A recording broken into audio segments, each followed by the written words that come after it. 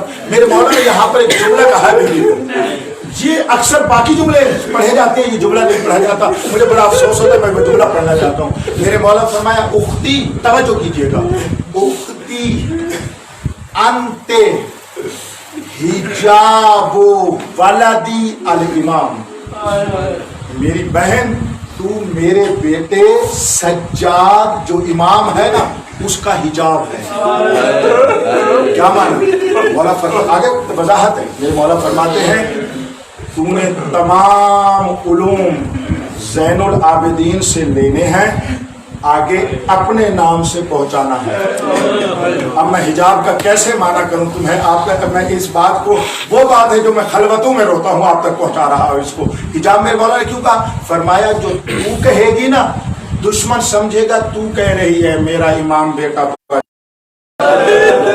نہیں, تھوڑے بندوں نے جو اس کو برداشت کیا ہے. اللہ پاک کی قسم, حسین مولا کے شہید ہونے کے بعد سے لے کر شام تک جو بھی امور امامت تھے بتاتے سجاد تھے زینب کو, لوگوں کو زینب بتاتے. اب سمجھ آئی ہے میں کیا کہنا چاہتا ہوں؟ اس عرصے میں بی بی اپنے امام سے علوم امامت لے کر آگے پہنچانے والی ہے, آگے تک دینے والی ہے. اور یہی عظمت ہے بی بی زینب کی, امام نہ ہو کر امور امامت انجام دینے, امام نہ ہو کر امور امامت انجام دینے والی. خیام سے اٹھے رونے والوں, بس آخری مرحلہ ہے, میں اسی کے اوپر ختم کرتا ہوں. یہاں پر دو روایتیں آپ کو سناتا ہوں, والا جملہ آپ کو عرض کرتا ہوں. جب یہ بات تھی نا, بی بی سکینہ نے آ کر بی بی زینب کو اصحاب والا حال سنایا کہ بہت سارے اٹھ کر چلے گئے. جب یہ کہا نا, اب مولا حسین کو بی بی زینب کہتی ہے حسین بھائی جو بچ گئے ہیں حل اس تعلمت منہم, آیا تو نے ان سے علم لے لیا ہے, یعنی امتحان لیا ہے, یہ تو تجھے نہیں چھوڑے گے. میرے مولا نے کہا جو بچ گئے ہیں یہ نہیں چھوڑیں گے, یہ مجھے نہیں چھوڑیں گے. یہ بات ہو رہی تھی ایک روایت میں بریر, ایک اور صحابی کا نام ہے, وہ کہتے ہیں خیموں کے باہر سے بی بی کی یہ آواز ہم نے سنی, چلتا ہوا دوڑتا ہوا جناب حبیب کے پاس آیا. حبیب علی کی بیٹی کو ہم پہ یقین ہے, حبیب علی کی بیٹی کو ہم پر یقین ہے. اللہ پاک کی قسم پورا تھا جناب حبیب ایک مرتبہ قیامت باندھ کے کھڑا ہو گیا. کہا اگر علی کی بیٹی کو یقین نہیں ہے آؤ میرے ساتھ چل تو یقین دلوا. انہوں نے کہا حبیب تو کہتا ہے. تمام اٹھ پڑے, تلواروں کو نیام سے نکالا, خیمہ بی بی زینب کے باہر کھڑے ہو کر اپنی تلواروں کو اپنی گردنوں پر رکھ کر کہتے ہیں علی کی بیٹی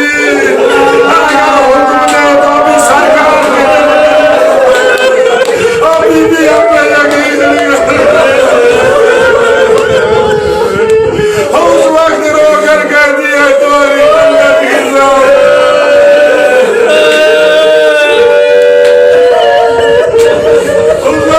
بتانے کے لیے بیوی کیا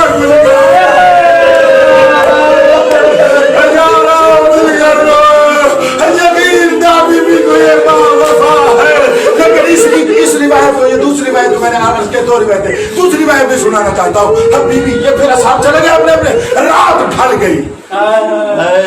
بی بی کو یقین تو تھا لیکن دل مضطرب تھا.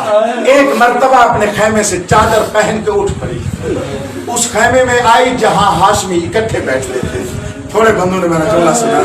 اس خیمے میں آئی جہاں ہاشمی اکٹھے بیٹھے تھے. بی بی زینب کہتی ہے میں نے دیکھا میرا شیر عباس درمیان میں بیٹھا, تمام ہاشمی جوان ارد گرد بیٹھے تھے. بی بی زینب کہتی ہے میں نے خود سنا عباس فرما رہے تھے ہاشمیوں کل ہم نے پہلے شہید ہونا, کوئی یہ نہ کہے حسین نے اپنوں کو پیچھے کیا صحاب کو آگے کیا, وہ پہلے شہید ہوں. تمام ہاشمیوں نے کہا یا مولا ابا آپ ہمارے استاد بھی ہیں, سردار بھی ہیں, ہمارے جرنیل بھی ہیں, جو آپ حکم کریں گے وہی ہم کریں گے. اللہ پاک کی سب روایت میں یہ لفظ ہے تبسمت, اس رات میں تھوڑی سی ہنسی دعا کرتی ہے یہ عباس